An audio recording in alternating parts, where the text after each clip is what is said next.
Amém? Bom dia. Estão felizes? Acordaram?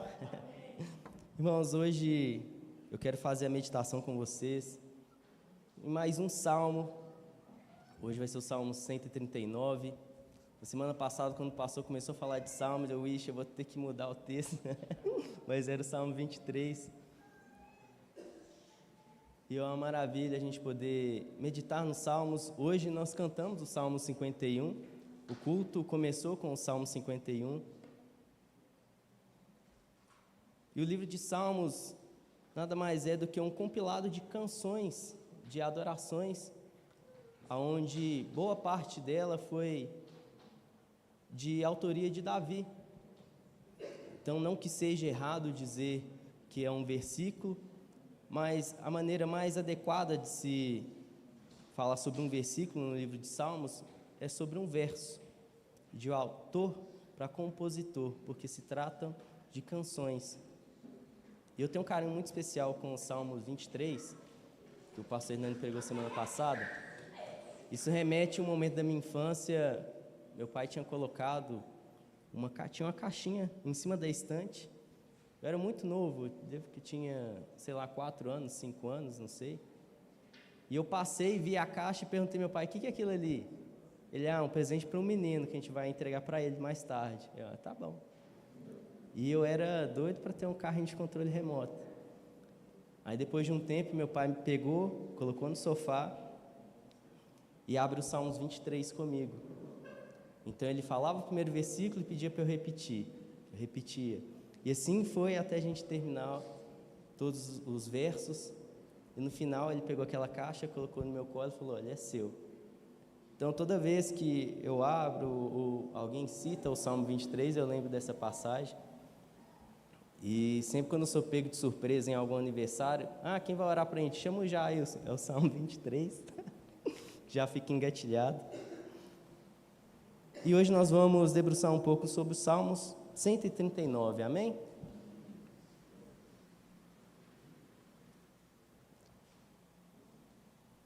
Tanto o Salmo 23, o 51 que nós cantamos aqui, o Salmo 139, são de autoria de Davi. A partir do verso 1 diz assim: Senhor, Tu me sondas e me conheces. Sabes quando me sento e quando me levanto. De longe percebes os meus pensamentos. Sabes muito bem quando trabalho e quando descanso. Todos os meus caminhos são bem conhecidos por Ti. Antes mesmo que a palavra me chegue à língua, Tu já a conheces inteiramente, Senhor. Tu me cercas por trás e pela frente, e pões a Tua mão sobre mim. Tal conhecimento é maravilhoso demais e está além do meu alcance. É tão elevado que não o posso atingir. Para onde eu poderia escapar do Teu Espírito? Para onde eu poderia fugir da Tua presença? Se eu subir aos céus, lá estás. Se eu fizer a minha cama na sepultura, também lá estás. Se eu subir com as asas da alvorada e morar na extremidade do mar, mesmo ali a Tua mão direita me guiará e me susterá. Mesmo que eu diga que as trevas me encobrirão e que a luz se tornará noite ao meu redor, verei que nem as trevas são escuras para Ti.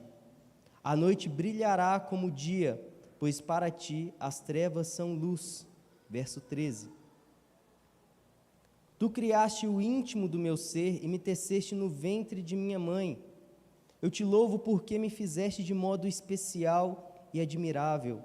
Tuas obras são maravilhosas, digo isso com convicção.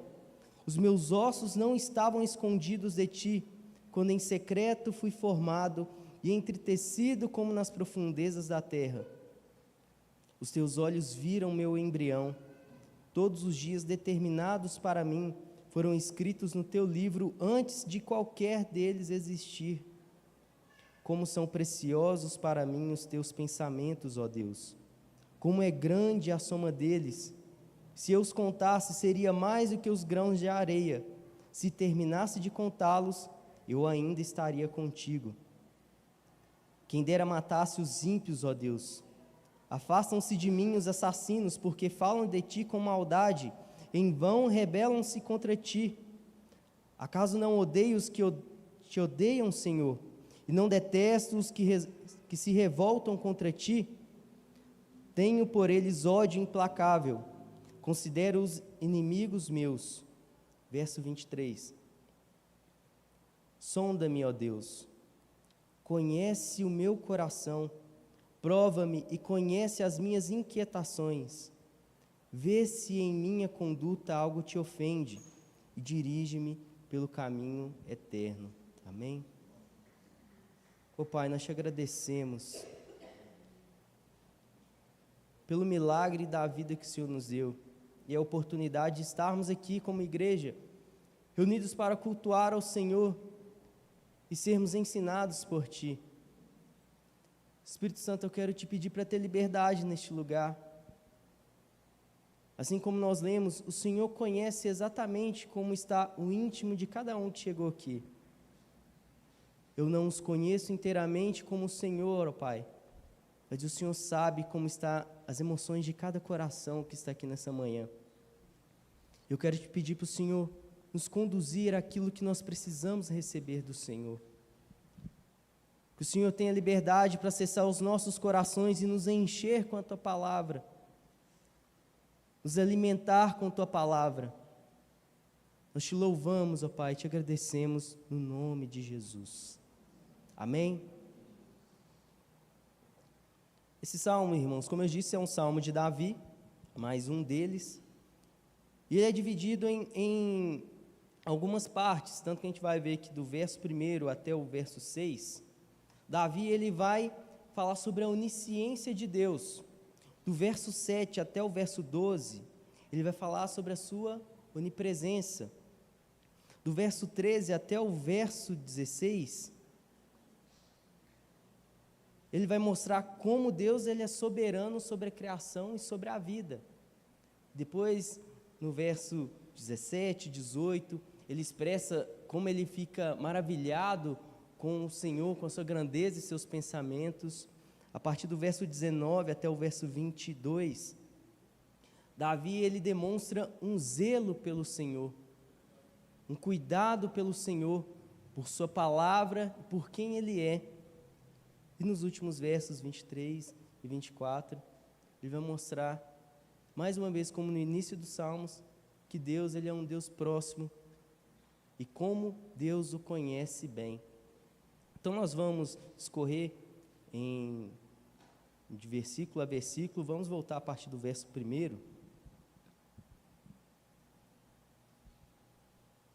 Davi dizendo: Senhor, Tu me sondas e me conhece.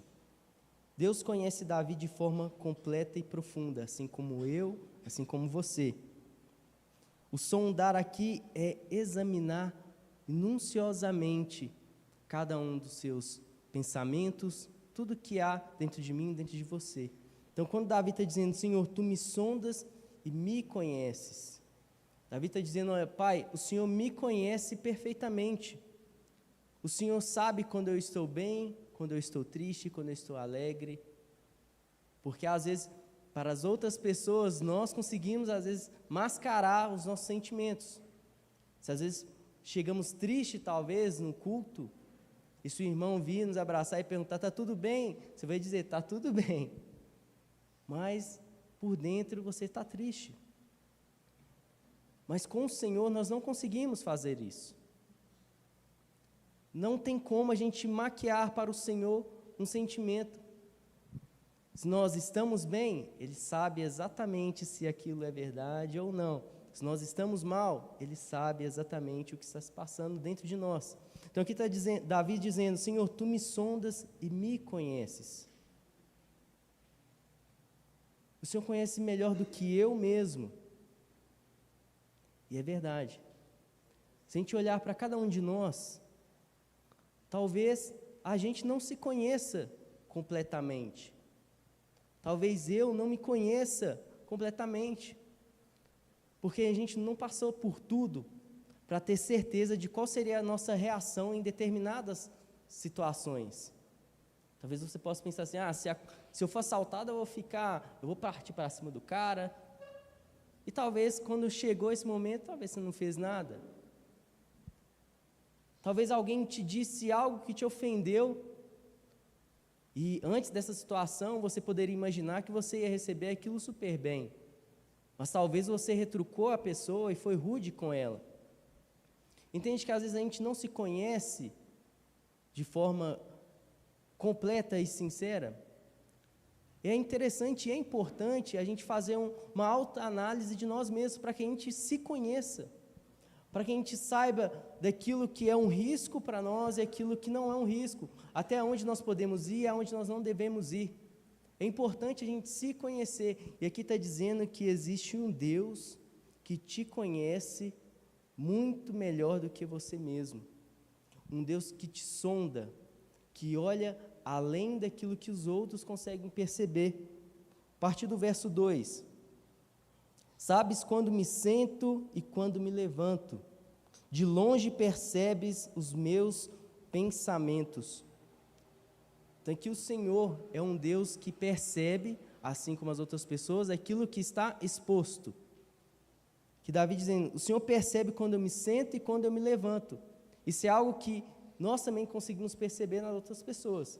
Você consegue perceber a hora que seu pai ou sua mãe levanta da cama, que o filho ou a filha levanta da cama, ou vai deitar. Isso nós conseguimos perceber e o nosso Deus também percebe. Mas ele diz, de longe percebes os meus pensamentos. Então, além do externo, o Senhor, Ele conhece o profundo de cada um de nós. Ele conhece o íntimo de Davi. Ele sabe muito bem quando Davi vai levantar, quando ele vai deitar, mas ele sabe como Davi se levanta, o que passa na cabeça dele quando ele vai deitar. Ele consegue sondar o coração de Davi para saber se ele está conseguindo ter paz ao deitar, se ele está disposto quando ele levanta. Esse é o nosso Deus. Percebe como o nosso Deus, Ele sabe de todas as coisas. É impossível a gente ocultar algo de Deus. Por mais que, como eu disse, por mais que a gente possa mascarar para as pessoas, talvez para a nossa família, e às vezes até com boas intenções, para não deixá-los preocupados, mas com o Senhor nós não conseguimos fazer assim. No verso 3, ele vai dizer, sabes muito bem quando trabalho e quando descanso, todos os meus caminhos são bem conhecidos por ti. Antes mesmo que a palavra me chegue à língua, tu já a conheces inteiramente, Senhor. Isso aqui, esse verso 4, ele me fez refletir muito sobre a misericórdia de Deus com cada um de nós, a começar de mim. Porque Davi está dizendo que é um Deus que já conhece o que Davi vai falar antes mesmo que ele processe aquele pensamento. Daqui a 1 hora, eu não faço ideia do que eu vou estar conversando daqui a 1 hora, mas Deus sabe exatamente o que eu vou falar, a forma que eu vou me expressar, o tom que eu vou usar, Ele já sabe de tudo isso. Já parou para pensar como seria o nosso ciclo de amizade ou até dentro da nossa família, se todos conhecessem tudo que a gente pensa? O seu ciclo ali de trabalho, imagina só, se todo mundo soubesse tudo o que você está pensando. Provavelmente não teria ninguém perto de você. Provavelmente não teria ninguém perto de mim. Mas existe um Deus que sabe tudo o que você pensa. Até aqueles pensamentos intrusivos, que é assim que fala, né? Você pensa uns negócios meio doidos, você não sabe nem de onde que veio. Deus, Ele sabe tudo o que você pensa. E apesar disso, Ele te ama. Apesar de todas as atrocidades que você já pensou, Ele ainda tem misericórdia com você. Apesar de... Pense aí no pensamento mais terrível que você já... Lembre do pensamento mais terrível que você já teve. Apesar desse pensamento, você colocando ele em prática ou não, Deus, ele ouviu esse pensamento, mas o amor dele permaneceu o mesmo. E eu fiquei maravilhado, eu fiquei igual Davi, quando ele vai expressar no verso 17 e 18, que é admirável os pensamentos de Deus, a gente não consegue compreender. É nessa hora que eu olho para o Evangelho e não consigo compreender porque Jesus se despiu de toda a glória para poder morrer por mim, sendo que Ele já sabia tudo o que eu ia fazer, tudo o que eu ia pensar. Tive pensamentos contrários à vontade dEle, mesmo assim, Ele me amou, Ele te amou. Olha como nosso Deus, Ele é maravilhoso. Verso 5: Tu me cercas por trás e pela frente, e pões a tua mão sobre mim. O verso 5, para aqueles que amam o Senhor, isso é proteção e segurança. Para aqueles que estão distantes e viraram as costas para Deus, isso é terrível. Porque aqui Davi está falando que Deus o cerca de tal forma como se fosse um escudo invisível sobre ele. Tu me cerca por trás, pela frente, por cima, tu me cobres de todos os lados, ó Deus. É por isso que você não precisa temer, porque Jesus disse que Ele venceu o mundo, por isso nós vamos ter aflições. Ele venceu. Você não precisa ter medo do que vai acontecer com o mundo daqui para frente. Nós sabemos, por causa do que está escrito, que o mundo vai de mal a pior. Mas para aqueles que estão no Senhor, permanecer fiel, isso é segurança. Você não precisa ficar aterrorizado com o mundo. Você não precisa perder as suas noites de sono. Você pode dormir em paz, porque você vai ter a convicção de que existe um Deus que te cerca, que te guarda, que te protege. Um Deus que vê tudo o que você faz, um Deus que escuta tudo o que você pensa, um Deus que sabe tudo o que você vai fazer. Esse é o Deus que nos protege. Isso é segurança para nós quando estamos no Senhor. Também para lembrarmos que não tem como a gente fazer algo que Ele não fique sabendo. Aí no verso 6, eu fiquei igual Davi. Tal conhecimento é maravilhoso demais e está além do meu alcance, é tão elevado que eu não posso atingir. Davi, ele vai narrar um pouco sobre a onisciência de Deus. E quando a gente começa a colocar o nosso eu no lugar de Davi, a gente chega no verso 6 e fica maravilhado igual ele. Tal conhecimento é demais para mim, eu fico maravilhado com o Senhor, Pai. O Senhor me conhece de verdade. E por me conhecer de verdade, o Senhor ainda está comigo.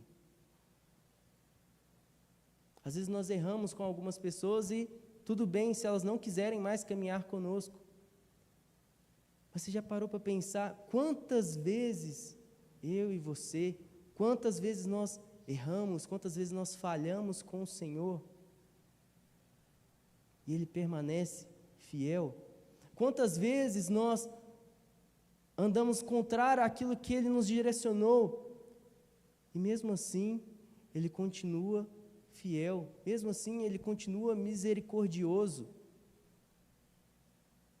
Às vezes nós podemos passar por algumas fases tão complicadas na nossa vida, que poderemos dizer ou pensar que Deus virou as costas para nós.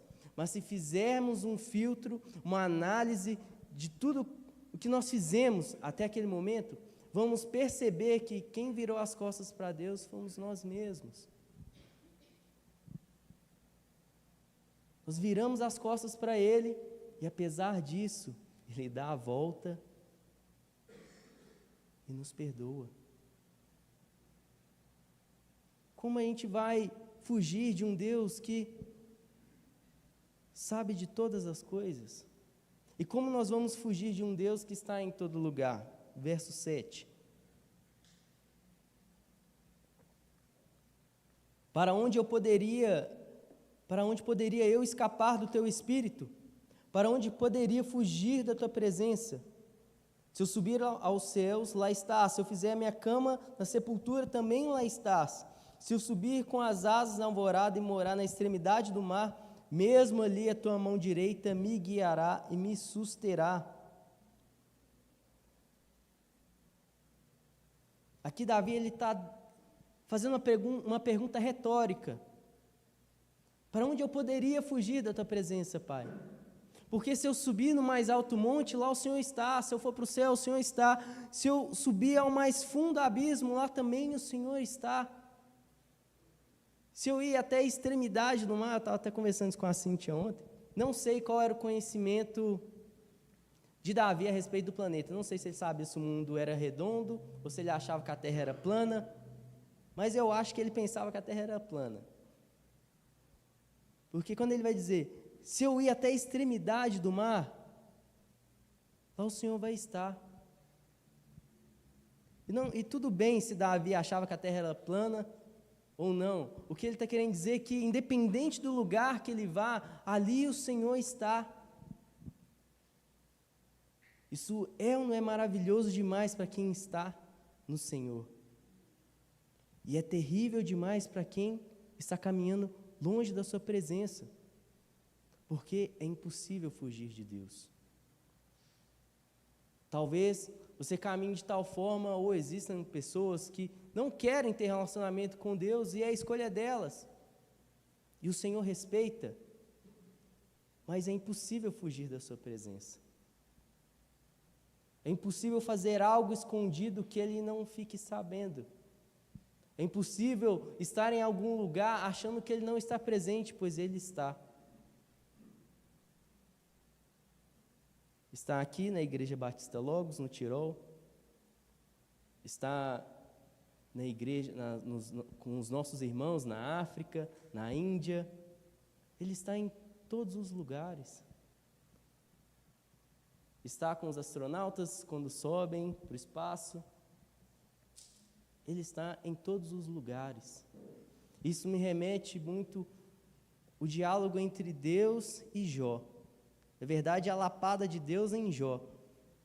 Quando Jó vai questionar ao Senhor sobre o seu sofrimento, e Deus começa a perguntá-lo: onde você estava, Jó, quando eu estava criando o mundo? Quando eu fiz os alicerces do mundo, onde estava você? Demonstrando para Jó que ele era pequeno demais e que ele, o nosso Deus, era grandioso demais e criou todas as coisas. Então, por mais que a gente vá a Marte, assim como Elon Musk quer ir para lá, por mais que você seja um voluntário para estar lá em Marte, ser um dos primeiros habitantes de Marte, lá também o Senhor vai estar, meu irmão. Não tem como a gente fugir da sua presença. E no verso 10 vai dizer, mesmo ali, independente do lugar, independente do CEP, independente da geografia, mesmo ali a tua mão direita me guiará e me susterá. A presença de Deus não é apenas observadora, mas ativa. Ele guia e sustenta. Apesar dele estar em todos os lugares, ele não está olhando para você e só assistindo o que vai acontecer. Ele observa, mas de forma ativa. Porque se você clamar por socorro, ele vem e te ajuda. Assim como já te ajudou, com certeza, em muitas circunstâncias. E talvez em algumas delas você nem clamou por misericórdia, nem clamou por socorro, mas mesmo assim, o seu amor foi além das suas palavras, que você poderia expressar a Ele um pedido de socorro. Apesar disso, Ele te socorreu, Ele te ajudou. Ele não é um Deus que fica lá no céu de braços cruzados e olhando para nós. Criou o ser humano e deixou acontecer, deixou tudo, eles viverem e ver o que ia dar. Não, é um Deus que Ele ama a sua criação. Ele ama a mim, a você, e Ele age de forma ativa nas nossas vidas. E talvez nós nos enfiamos em um ativismo tão grande, hoje tudo tem que ser para ontem, tudo tem que ser tão rápido, que às vezes a gente vai perdendo a sensibilidade da presença do Senhor ao nosso redor. E nós paramos de valorizar as pequenas coisas, detalhes tão pequenos, mas que são, ao mesmo tempo, tão importantes. Talvez Deus já te livrou de um acidente terrível. E às vezes você só saiu com o joelho ralado. Quantos livramentos que Deus nos deu e às vezes nós nem temos ciências dele. A gente tem a certeza de que amanhã nós vamos levantar da nossa cama, vamos sair das nossas casas e chegar ao trabalho ou à escola. Mas até a sua casa e até o outro destino, quantos livramentos, irmãos, que acontecem diariamente, nós não temos ciência do que está acontecendo, mas existe um Deus ali nos protegendo, nos guardando. Às vezes, quando você está preocupado demais com algo, você escuta a voz do Espírito Santo dizendo, calma. Ou então ele usa alguém para poder ir até você e dizer, calma, respira. Assim como eu já disse para vocês algumas vezes, né? Deus já usou a Cíntia para me acalmar também. Tem um período que eu estava assim, meu Deus, o que eu vou fazer, né? E Deus usou ela e falou assim, calma, vai dar certo. E a partir daí, virei a chave e consegui descansar. Percebe o cuidado e o zelo de Deus por nossas vidas? E se às vezes não percebeu, é porque você não está se acalmando o suficiente para poder olhar ao seu redor e ver o agir de Deus na sua vida. Nós vamos chegar lá, mas só o fato de estarmos aqui, isso já é um milagre, irmãos.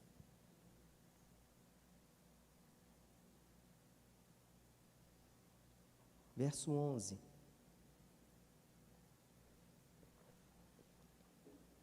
Mesmo que eu diga que as trevas me encobrirão e que a luz se tornará noite ao meu redor, verei que nem as trevas são escuras para ti.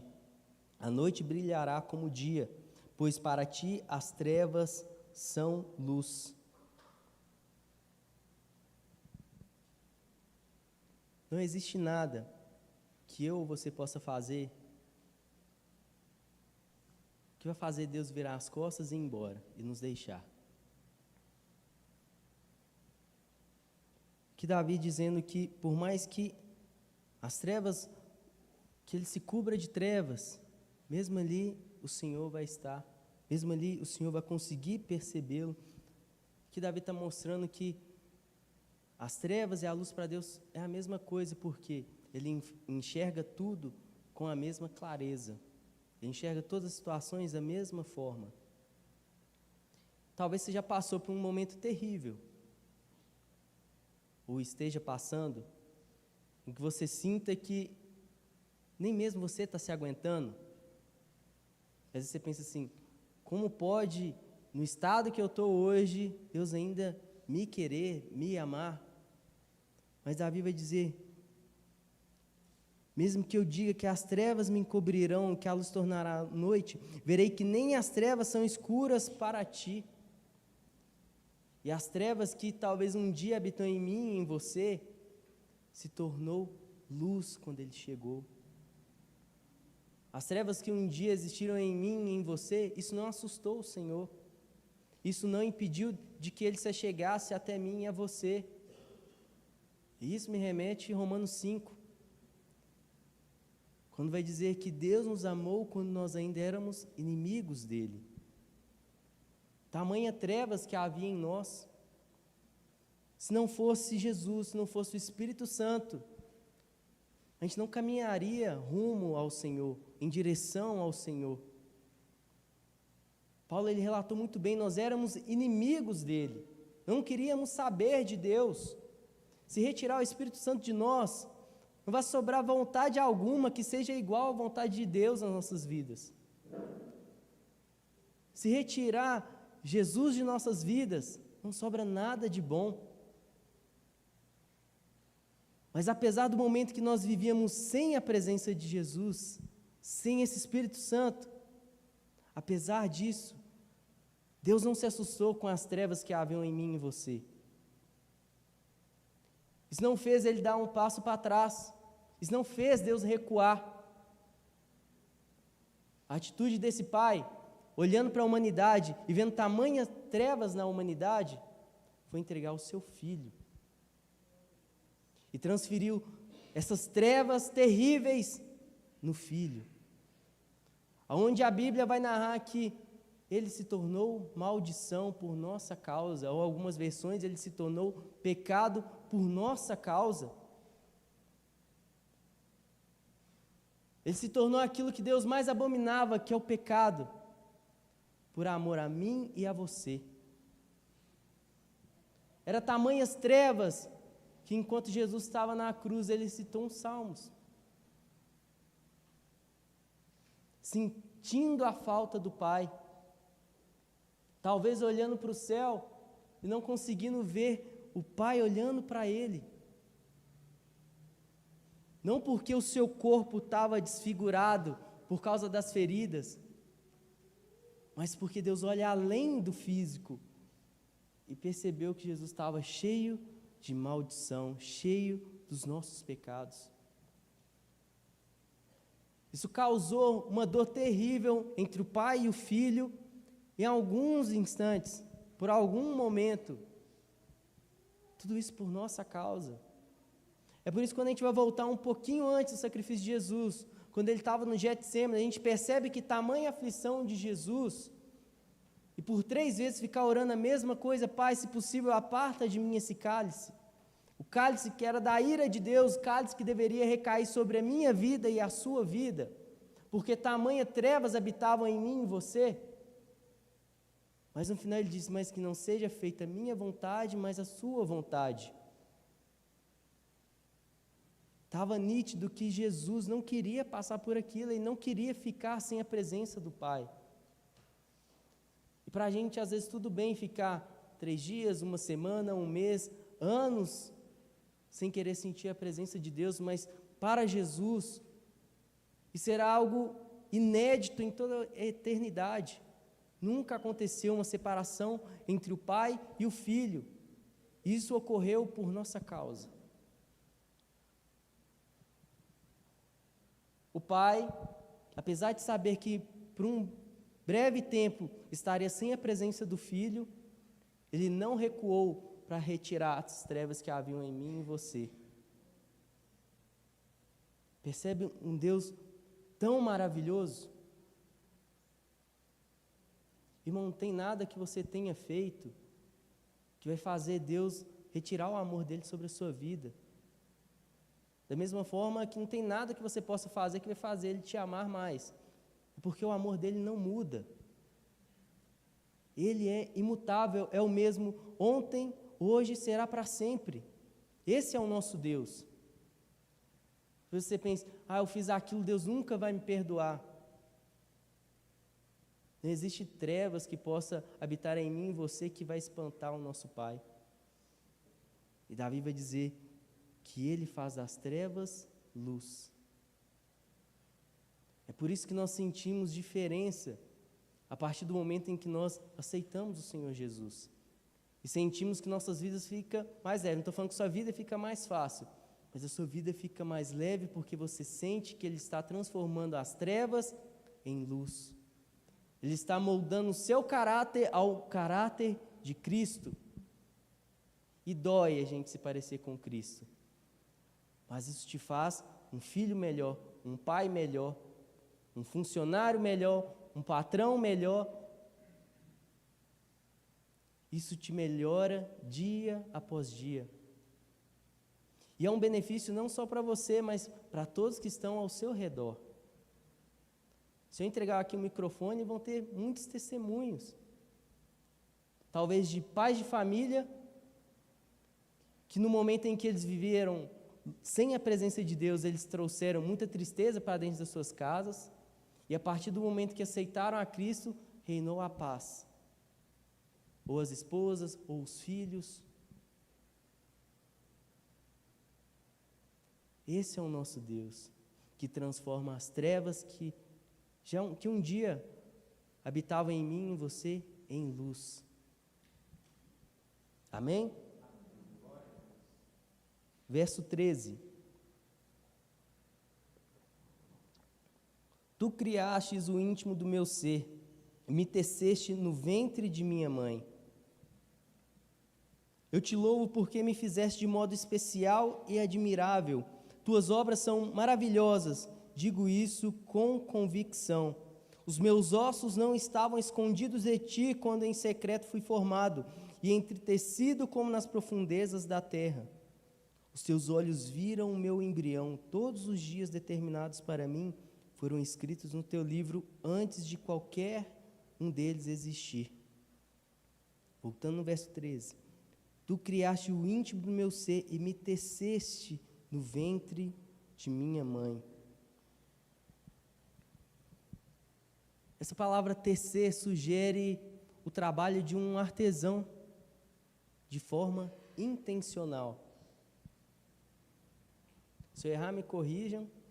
Ontem eu estava até olhando algumas curiosidades sobre a gestação com a Cíntia, porque se eu falasse alguma coisa errada, ela me corrigia. E se a gente parar para pensar, irmãos, o Cláudio, a Cláudia, a Tawane, com certeza virá expert nesse assunto, né? Porque provavelmente assim que soube que via criança, já começaram a pesquisar, não, como é isso, como o corpo da mulher vai reagir, né? Assim como tem o Mateuzinho, e assim como virão outras crianças também. Mas se a gente pesquisar, irmãos, é um milagre. Olha ao seu redor, dá uma olhadinha para o lado aí. Seu irmão, para o fundo, olha para o fundo da igreja. São milagres vivos. Existe do seu lado um milagre. Você é um milagre. Irmãos, o parto é um milagre. A gestação é algo milagroso. Se você pensar, como pode? O espermatozoide nunca viu o útero na vida dele. E quando vê, ele já sabe para onde ele tem que ir. Quando ele chega lá no óvulo, formam uma só célula. E eu não sei se isso é verdade, até falei com a Cintia ontem para ver se ela tinha algum respaldo científico. Quando eu era mais novo, eu escutava que fecundava o óvulo, o espermatozoide chegava primeiro.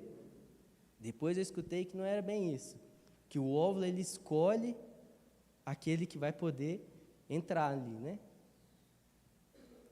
Deus te escolheu, meu irmão. A irmã Emília está respaldando, é isso mesmo, né, irmã?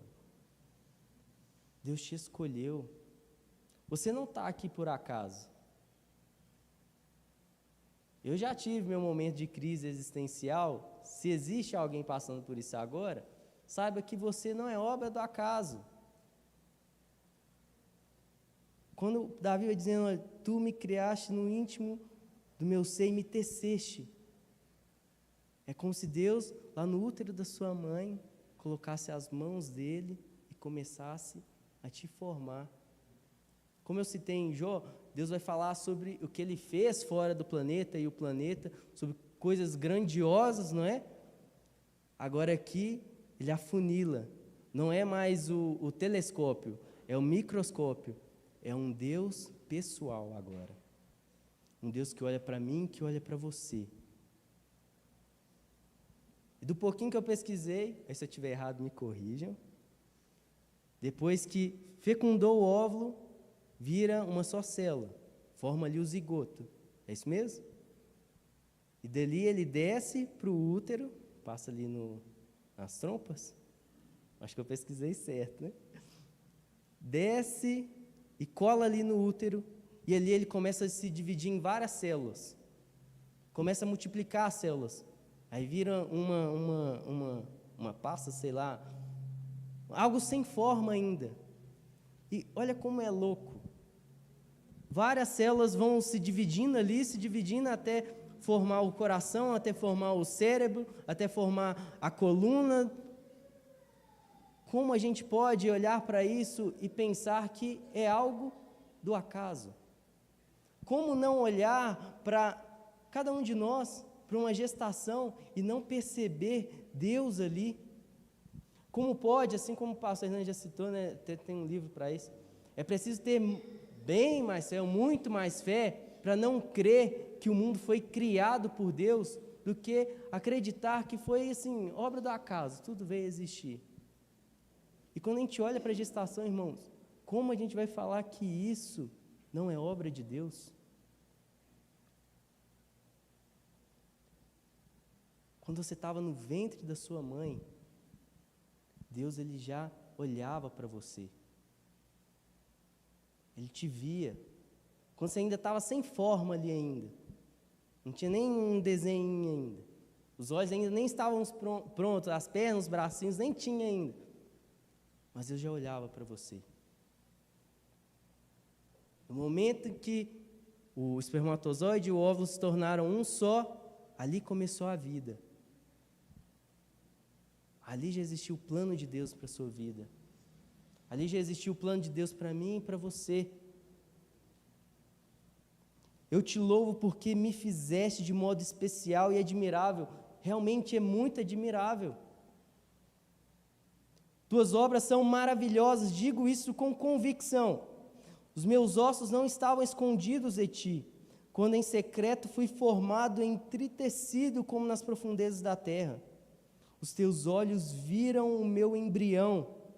Todos os dias determinados para mim foram escritos no teu livro, antes de qualquer deles existir. Antes da sua formação ter sido completa ali no ventre, Deus já sabia tudo o que você ia passar depois. O que você passou ontem, o que você está passando agora, o que você vai viver amanhã. Antes de você nascer, Deus já sabia de tudo isso. Seus dias mais felizes, os piores dias da sua vida, quando você estava no ventre da sua mãe, Deus já conhecia esses dias. Verso 17.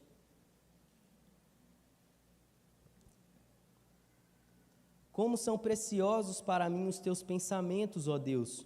Como é grande a soma deles! Se eu os contasse, seriam mais do que os grãos de areia, e se terminasse de contá-los, eu ainda estaria contigo. Davi, impressionado com a grandiosidade do nosso Deus. A partir do verso 19. Quem dera matasse os ímpios, ó Deus, afastem-se de mim os assassinos, porque falam de ti com maldade, em vão rebelam-se contra ti.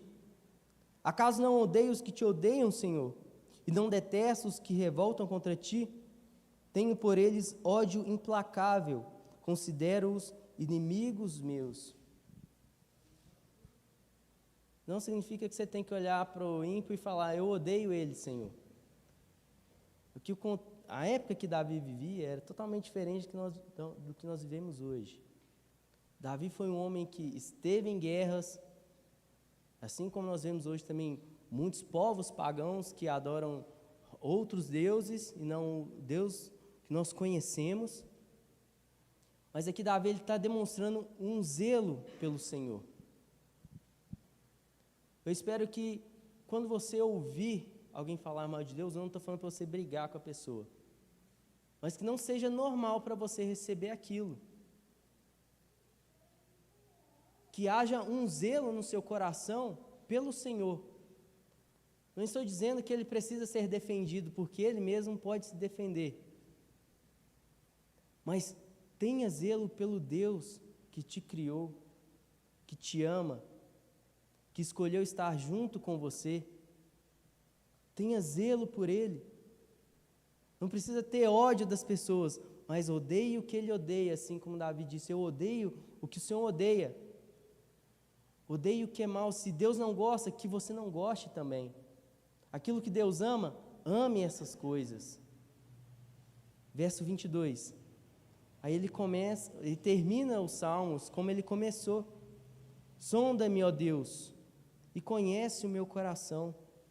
Prova-me e conhece as minhas inquietações. Vê se em minha conduta algo te ofende e dirige-me pelo caminho eterno. Então aqui Davi, apesar dele demonstrar para o Senhor, olha Deus, eu te amo e eu zelo por ti, odeio os que te odeiam. Mas depois ele diz, olha, Senhor, sonda-me. O Senhor conhece o meu coração. O Senhor prova-me. Prova-me e conhece as minhas inquietações. Aí ele vai dizer, vê se em minha vida algo te ofende. Vê se no meu coração existe algo que te ofende, ó Deus. E guia-me pelo caminho eterno. Corrija o meu coração, corrige a direção daquilo que está errado e direciona para o Senhor. O Senhor me sonda e me conhece, Pai. Se existe algum caminho mal dentro de mim, dentro de vocês, fala, Senhor, guia o meu coração para o caminho correto. E aqui eu quero terminar com uma história, talvez alguns já conheçam, que é sobre um filho, entre pai e filho, tinha um circo na cidade, e aquela era a última semana do circo. Então, passou um carro avisando a última semana, aí o filho escutou aquilo, ficou empolgado, falou, pai, a gente precisa ir no circo. Aí o pai estava ocupado, falou assim, olha filho, esses dias o papai precisa trabalhar muito, então no sábado, 10 horas, a gente vai no circo, tá bom? Tá bom. Só que criança, vocês já foram criança um dia, quando tinha excursão na escola no outro dia, provavelmente você já dormia com a roupa para ir na excursão, né? Quase não dormia direito. Todo dia tem dificuldade de levantar da cama, no dia que tem excursão, acorda até mais cedo. E o filho empolgado. E todo dia ele lembrando o pai, o circo. E o pai, não, calma, a gente vai no circo. Ele escreveu um bilhetinho, colocou no sapato do pai, quando o pai foi calçar o sapato, viu o bilhete, pai, não esqueça do circo. Beleza. Quando chegou na sexta-feira, o filho levanta 5 horas da manhã, vai até o quarto do pai, o circo. O pai levanta, não, vai ser 10 horas, pode voltar para a cama, deitar e descansar. Quando foi o horário certinho, o pai levantou, buscou o filho, eles foram para o circo. Quando foi começar a apresentação, o menino já estava aqui, ó, cansado, acordou muito cedo, ansioso, querendo estar presente ali no circo, e quando chegou o momento, ele estava cansado demais para poder usufruir daquilo. O pai deixou o filho dormir, e quando ele acordou, o espetáculo já tinha acabado. Ele olhou para o filho e falou assim, olha, eu te ensinar uma coisa, se você não confiar no pai, você perde o espetáculo da vida. Então que a gente confie no nosso Deus, um Deus tão zeloso, que conhece todas as coisas e está em todos os lugares. Esse Deus olha para mim, olha para você. Quero te pedir para fechar os olhos.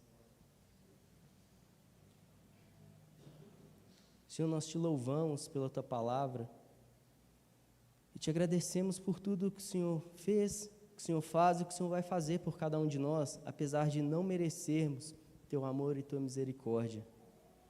Nós te louvamos, ó Pai, porque existem vários milagres aqui neste lugar. O Senhor mais uma vez nos deu o dom da vida. O Senhor mais uma vez nos deu mais uma oportunidade da gente melhorar, da gente consertar. E eu te peço, ó Pai, assim como Davi, sonda o meu coração, sonda os nossos corações, vê se há em nós algum caminho mau e guia-nos, ó Pai, para o caminho correto. Alinha a nossa vontade com a tua vontade, ó Deus.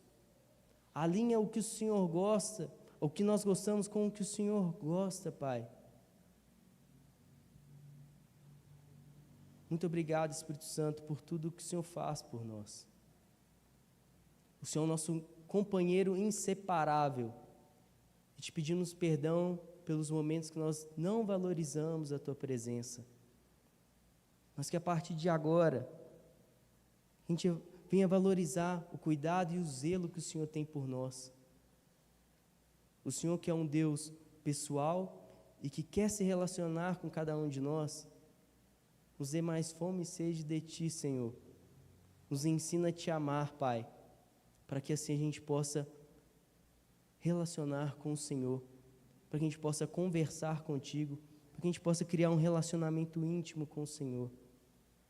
Te louvo e peço que o Senhor venha continuar falando aos nossos corações ao sair do templo, que ao chegar em casa o Senhor continue falando aos nossos corações, que no decorrer da semana que o Senhor continue falando aos nossos corações, ó Pai.